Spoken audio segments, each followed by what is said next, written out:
정년 퇴임 후 캠핑을 취미로 삼아 여유롭게 살던 어느 날 연락이 거의 없던 고교 동창 정수한테 뜬금없이 전화가 왔습니다. 우리 부부랑 동해로 2박 3일 바다 여행 가볼래? 그는 이미 펜션도 예약해놨다면서 바다뷰가 죽여주는 데다가 캠핑도 할 수 있는 곳이라며 나를 꼬드겼습니다. 사실 여행 가기로 했던 아들 내외가 갑자기 빠지는 바람에 급하게 자리를 채워줄 사람을 찾다가 내가 떠올랐다네요. 마침 혼자 지내기엔 아까운 여름휴가라 이거 나도 고민 없이 코를 외쳤습니다. 아내에게도 정순의 부부랑 동해 캠핑 가자라고 했더니 눈이 반짝이더군요. 몇 년 만에 가는 동해 여행이라 그런지 출발 전날 밤부터 캐리어를 풀었다. 싸기를 반복하는 모습을 보니 저까지 덩달아 설렜습니다. 하지만 아내가 설레는 표정을 지으며 여행 준비를 하는 모습을 보는데 마음이 좀 짠해졌습니다. 언제부터인가 우리 둘이서 함께 시간을 보낸 게 언제였는지도 기억이 나지 않았어요. 회사 생활에 쫓기다 보니 늘 바쁘다는 핑계로 아내에게 충분한 시간을 내주지 못했던 것 같았습니다. 그러다 보니 이번 여행이 단순히 바다를 보고 캠핑을 즐기는 시간을 넘어서 서로에게 그동안 소홀했던 마음을 조금이나마 채울 수 있는 기회라는 생각이 들더군요.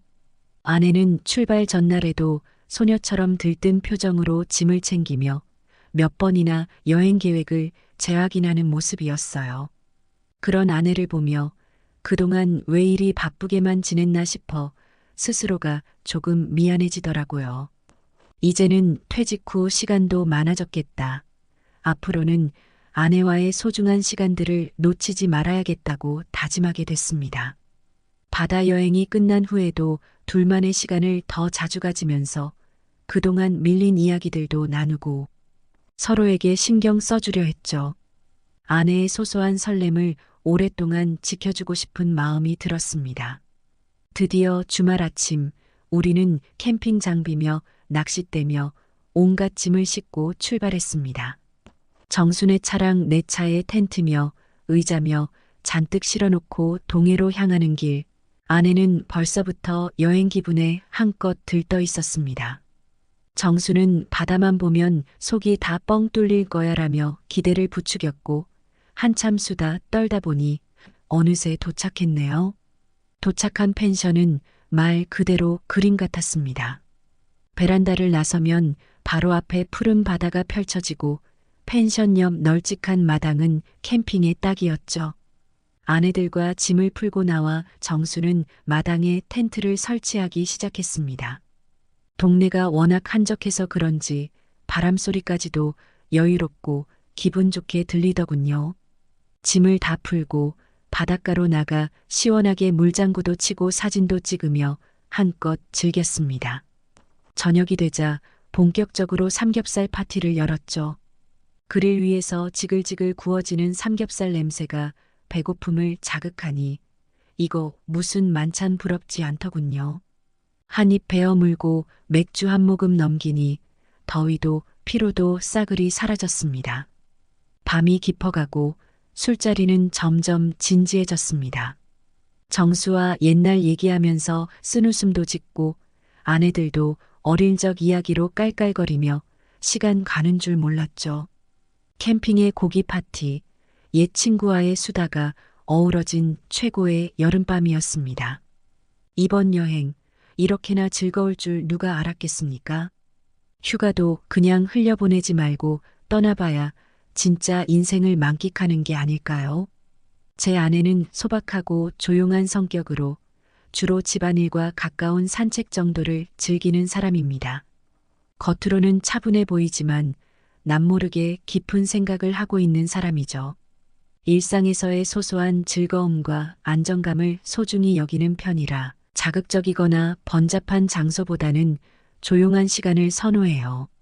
이번 여행을 제안했을 때도 바다를 보며 여유롭게 보내는 시간을 기대하는 모습이었죠. 그런 아내를 보며 소박하지만 그 나름의 풍부한 내면, 세계를 가진 사람이라는 것을 새삼 느끼곤 합니다. 반면 정수의 아내는 그와 완전히 다른 활기차고 밝은 에너지를 가진 사람이에요. 어디서든 분위기를 잘 이끌고 사람들과 쉽게 어울리는 타입이죠. 발랄한 성격 덕분에 정수와는 정반대처럼 보이지만 바로 그런 점이 두 사람을 더욱 특별하게 만드는 것 같아요. 정수와 저는 언제부턴가 서로의 아내에 대해 은근히 부러워하고 있었습니다. 정수는 제 아내의 차분함과 가정적인 면을 좋아했고, 저는 정수 아내의 활기찬 에너지와 자유분방한 성격이 종종 흥미로웠죠. 이런 이야기를 직접 꺼낸 적은 없었지만, 그날 바다 여행을 떠나면서 그 감정이 조금씩 드러나기 시작했습니다. 저녁이 되어 네 사람이 모여 삼겹살과 술을 나누다 보니 평소보다 조금 더 솔직하고 허물없는 대화가 오갔습니다. 서로의 부부 생활에 대한 이야기부터 각자 부부 관계에서 느끼는 감정들까지 평소에는 하지 않던 대화들이 이어졌죠. 술 기운도 한몫했는지 은밀한 이야기들이 하나 둘씩 나왔고 네 사람은 마치 오래전부터 알고 지낸 사이인 것처럼 자연스럽게 대화를 나누게 되었습니다. 특히 서로의 배우자에 대한 감정을 얘기할 때 어쩐지 대화가 더 집중되는 느낌이었어요. 오늘은 취할 때까지 마시는 거다. 좋아, 끝까지 가보자고. 짠. 정수야, 오늘 같은 날은 너희 재수 씨가 참 부러워. 활발하고 분위기도 잘 띄우고 말야. 내가 말하자 정수는 웃으며 고개를 끄덕였다. 뭐, 그런 거야. 사실 나도 내 아내처럼 차분하고 조용한 스타일이 좋더라. 우리 와이프는 너무 시끌벅적해서 가끔 피곤할 때가 있어. 아내들은 눈치를 챘는지 살짝 웃음기를 띠며 우리 대화를 지켜보고 있었다. 그러자 내 아내가 조용히 한마디 했다. 그렇게 서로의 와이프가 부러우면 서로 바꾸고 살아보지 그래요? 정수의 아내는 피식 웃으며 나도 한번 바꿔 살아보고 싶네라고 농담을 던졌다. 모두가 웃음을 터뜨렸고 잠시의 농담은 진심 섞인 부러움으로 이어졌다. 정수는 고개를 저으며 역시 남의 떡이 커 보이는 법인가 봐. 그래도 가끔 저렇게 차분한 아내랑 얘기하는 것도 참 좋아 보이더라니까. 나도 맞장구를 치며 활발한 아내랑 놀러 다니는 것도 꽤나 재밌어 보여. 내 아내는 워낙 조용해서 가끔 뭘 하고 싶은지 몰라 답답할 때가 있다니까. 서로의 아내가 가진 장점들을 나누며 평소에는 속으로만 생각했던 아내에 대한 작은 부러움들이 솔직하게 드러났다. 그렇게 조금은 허심탄회하게 서로의 배우자에 대한 생각을 털어놓으며 네 사람 사이에 자연스레 허물없는 대화가 이어졌다. 이런 대화가 계속되면서 분위기는 점점 묘하게 흘러가기 시작했습니다. 평소에는 꺼내지 않던 부부 사이의 이야기가 오가면서 우리 모두 조금씩 허물없이 열리는 것을 느낄 수 있었습니다. 고등학교 시절 친구와 함께 서로의 가족과 함께 시간을 보내는 것이 주는 편안함 속에서 각자의 마음속에 있는 작은 갈증들이 솔직하게 드러나기 시작한 것이었죠.